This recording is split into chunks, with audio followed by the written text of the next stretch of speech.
اللہ سبحانہ و تعالی ہمیں کہنے اور سننے سے زیادہ عمل کی توفیق عطا فرمائے۔ اللہ فرماتا ہے یا ایھا الذین آمنوا اتقوا اللہ وکونوا مع الصادقین۔ اللہ کہہ رہا ہے اے ایمان والو، اللہ سے ڈرو اور سچوں کے ساتھ۔ جو شخص اللہ سے ڈرتا ہے، جو اس ایک سے ڈرتا ہے، وہ کسی سے نہیں ڈرتا، اور جو اس ایک سے نہیں ڈرتا وہ ہر ایک سے ڈرتا ہے۔ تو جس دن آپ کے دلوں میں رب کا خوف مستحکم اور مضبوط ہو جائے گا، اس دن آپ کس سے نہیں ڈریں گے۔ آگے کہتا ہے وَكُونُوا مَعَ الصَّادِقِينَ، سچوں کے ساتھ۔ حضرت سعید بن جبیر رضی اللہ تعالی عنہ اس آیت مبارکہ کے متعلق ارشاد فرماتے ہیں، اس آیت سے مراد حضرت ابو بکر صدیق رضی اللہ تعالی عنہ کی ذات گرامی اور حضرت عمر فاروق اعظم رضی اللہ تعالی عنہ کی ذات گرامی۔ کیا شان ہے حضرت ابو بکر صدیق کی؟ آپ جمعے کے خطبے میں سنتے ہوں گے افضل البشر بعد الانبیاء، کہ تمام انبیاء کے بعد جس کا مقام سب سے افضل و اعلیٰ ہے وہ شان حضرت ابو بکر صدیق کی ذات ہے۔ کم و بیش 1,24,000 دنیا میں صحابہ کرام تشریف لائے، تمام صحابہ میں سب سے افضل و اعلیٰ ذات حضرت ابو بکر صدیق کی ذات ہے۔ ابو بکر کا مقام سمجھنا ہے تو پہلے آپ کو صحابہ کا مقام سمجھنا ہے، اس لیے کہ تمام صحابہ کے سردار کا نام حضرت ابو بکر۔ تو پہلے آپ کو صحابہ کا مقام سمجھنا پڑے گا کہ صحابی کسے کہتے ہیں۔ صحابہ نے وہ عبادت کی ہے کہ اب صبح قیامت تک کوئی ایسی عبادت نہیں کر سکتا، بلکہ اگر آگے بڑھ کر یوں کہہ دوں کہ صحابہ نے وہ عبادت کی ہے کہ صحابہ سے پہلے والوں نے بھی ایسی عبادت نہیں کی ہے، اب نہ صبح قیامت تک صحابہ جیسی کوئی عبادت کر پائے گا۔ یہ شان صرف صحابہ کرام کی ہے، یہ خصوصیت صرف صحابہ کرام کی ہے کہ نہ صحابہ سے پہلے کسی نے ایسی عبادت کی ہے، نہ صحابہ کے بعد ایسی کوئی عبادت کر پائے گا۔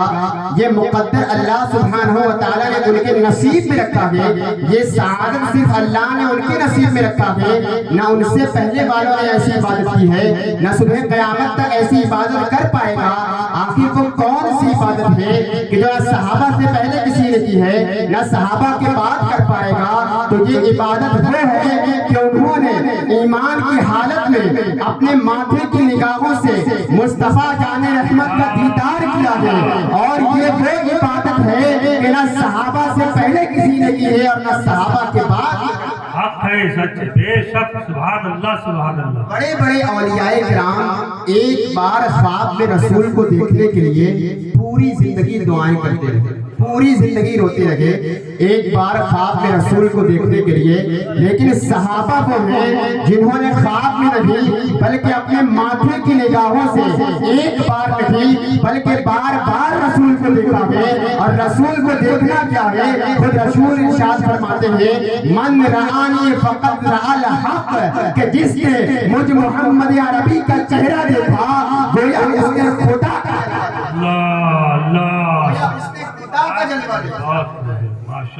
تو صحابہ نے وہ عبادت کی ہے کہ نہ صحابہ سے پہلے کسی نے کی ہے اور نہ صبح قیامت تک ایسی عبادت کر پائے گا۔ صبح قیامت تک نمازی تو آئیں گے، حاجی تو آئیں گے، ولی تو آئیں گے، قوس قزح عبدال تو آئیں گے، کوئی محدث تو ہوگا، کوئی مفسر تو ہوگا، کوئی ولی تو ہوگا، کوئی عالم فاضل تو ہوگا، لیکن کوئی صحابی نہیں ہو سکتا۔ اس لیے یہ صحابی بننے کے لیے چہرہ مصطفیٰ کو دیکھنا شرط ہے، اور جس نے دیکھا ہے تو ایسی عبادت نہ کسی نے کی ہے اور نہ کوئی کر سکتا۔ ایک بات لکھ کر میں یہ تیزی کے ساتھ عرض کرتا چلوں کہ اس بات پر سب کا اتفاق ہے کہ اب کوئی دوسرا صحابی نہیں آ سکتا، چاہے وہ اہل دیوبند حضرات ہو، چاہے وہ اہل تشیع یعنی شیعہ حضرات ہو، اگرچہ ان کے یہاں صحابہ کی تعداد کم ہے، چاہے وہ اہل حدیث ہو، وہابی حضرات ہو، جتنے بھی فرقے اگر کہ 73 ہو جائے، سب کا اس بات پر اتفاق ہے کہ کوئی دوسرا صحابی نہیں ہو سکتا، کوئی دوسرا صحابی نہیں ہو سکتا اور نہ کوئی صحابی کے برابر ہو سکتا۔ تمام فرقوں کا اس بات پر اتفاق ہے کہ اب کوئی دوسرا صحابی نہیں ہو سکتا اور نہ کوئی صحابی کے برابر ہو سکتا۔ آخر شان کیا ہے صحابہ؟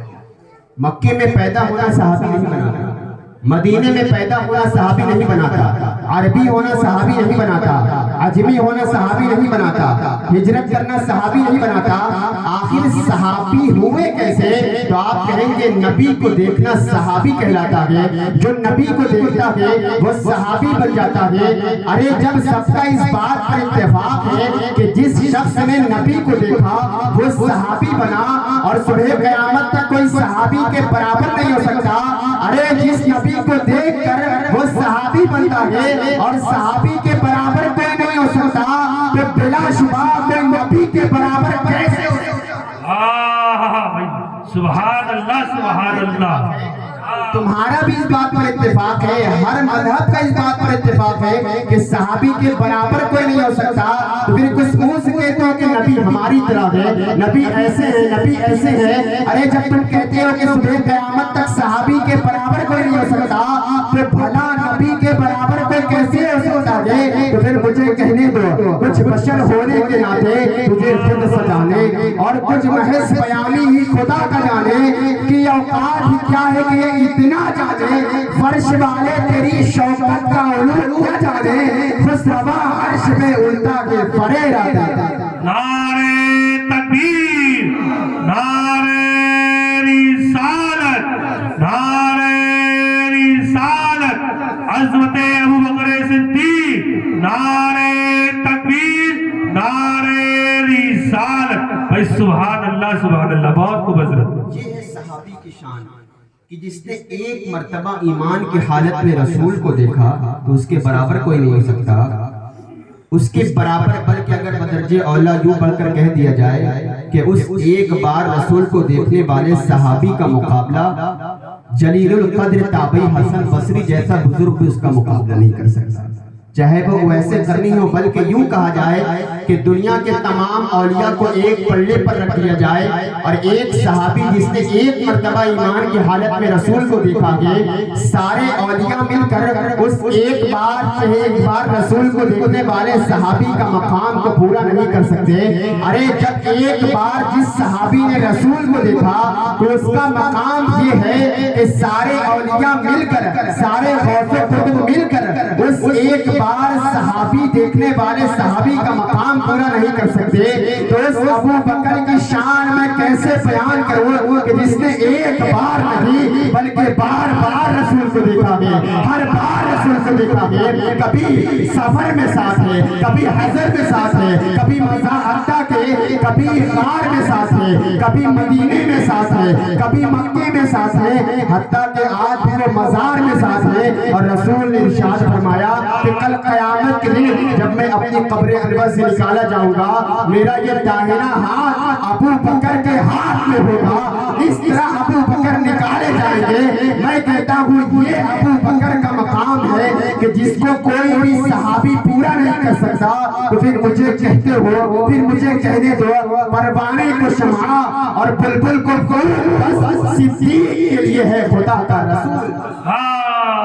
سبحان اللہ سبحان اللہ، ماشاء اللہ سبحان اللہ۔ اسی کے ساتھ میں آگے بڑھنا چاہوں گا کہ ابو بکر صدیق میں اور اللہ کے رسول میں جو فرق ہے وہ ایک چیز کا فرق ہے، اور وہ ہے نبوت کا فرق کہ رسول پاک صلی اللہ تعالی علیہ وسلم کے یہاں نبوت ہے اور حضرت ابو بکر صدیق رضی اللہ تعالی عنہ نبی۔ یہ ایک فرق ہے، لیکن یہی فرق بہت بڑا فرق۔ کیا وجہ ہے آخر اس کی وجہ کیا ہے؟ کی وجہ یہ ہے کہ جو جس کے ساتھ بیٹھتا ہے اس کی صحبت کا رنگ اس پر چڑھتا ہے۔ ابھی مفیظ بھائی ذکر کر رہے ہیں، جو جس کے ساتھ بیٹھتا ہے اس کی صحبت کا رنگ اس پر چڑھتا ہے۔ اسی لیے اسلامی طریقہ یہ ہے، اگر کسی کے یہاں شادی کرنا ہو، کسی کو اپنی بیٹی دینا ہو، کسی سے لین دین یا قرضہ یا ڈیل کچھ بھی کرنا ہو، تو پہلے یہ دیکھو کہ وہ شخص کس کے ساتھ بیٹھتا ہے۔